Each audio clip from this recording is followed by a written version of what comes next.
అందరికీ నమస్కారం. బోనాలు పండగ శుభాకాంక్షలు అందరికీ కూడా, ప్రజలకి, ప్రభుత్వానికి.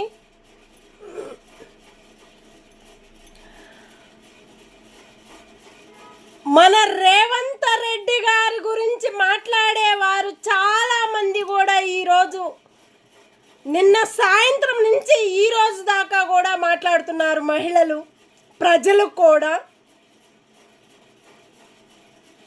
ప్రతి ఒక్క ప్రజలు మన రేవంత్ రెడ్డి గారి గురించి చాలా సంతోషించుకుంటున్నారు.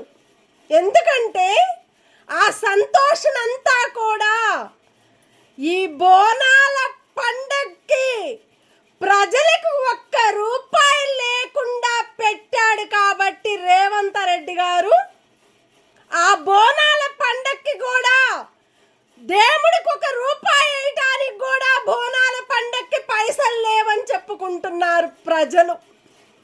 ఇలాంటి మన బోనాల పండగకి ఒక్క రూపాయి ప్రజలకి లేని పరిస్థితుల్లో ఉన్నారంటే దానికి సపోర్ట్గా ఆ లంచాల కోసము పెంచుకునే వాళ్ళు చాలా మంది ఉన్నారు. మన ప్రజలు కోరుకునే కోరికలు కూడా మన రేవంత్ రెడ్డి గారికే తెలుస్తున్నాయి. వేరే వాళ్ళకి ఎవరికి తెలియవు.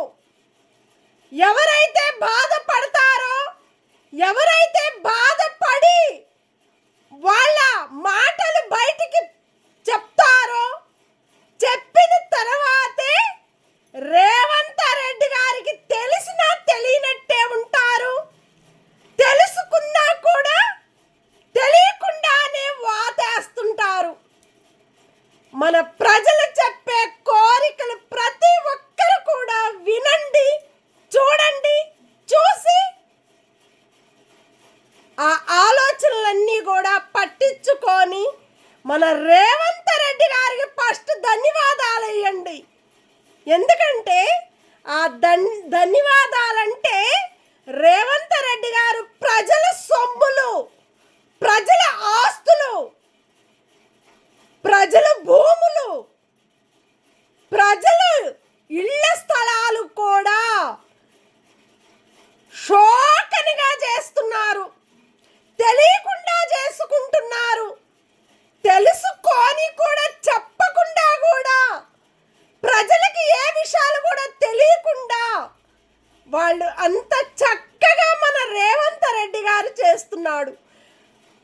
ఆ రేవంత్ రెడ్డి గారు చెప్పే మాటల్ని చూస్తే ఎంతో సంతోషంగా మన పిడికలు అనేది మన కడుపుకు నిండిపోతాయని ఎంతో సంతోషించిన మన ఒక ప్రజలు కూడా మన రేవంత్ రెడ్డి గారిని మెచ్చుకుంటున్నారంటే, అబ్బా ఆహా ఎంత మెచ్చుకుంటున్నారంటే అంత స్థాయికి ఎదిగిపోయాడు మన రేవంత్ రెడ్డి గారు.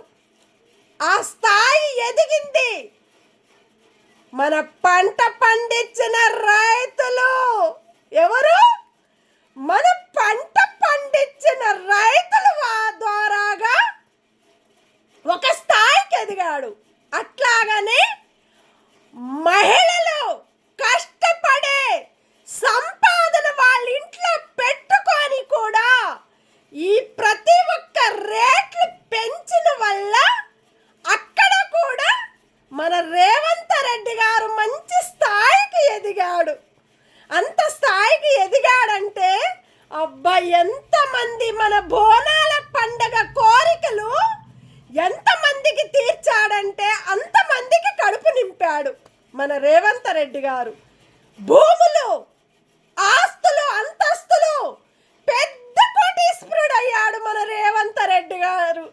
అంతా మన రేవంత్ రెడ్డి గారు అంతగాను పెద్ద ఆస్తుల మీదే ఒక సూపు పడిందంటే ఎక్కడ ఏ ఆస్తులు ఎంత ధరలు పెరుగుతాయో, ఎన్ని కోట్లు వస్తాయో ఆ భూమిని మనం ఉంచుకోవాలని కోరుకుంటారు. అలాంటి భూమిని మనము తెచ్చుకునే అధికారం కూడా మనకి లేదు. అట్లాగానే ఎక్కడైతే ఎప్పుడైతే మన రేవంత్ రెడ్డి గారికి మన ప్రజల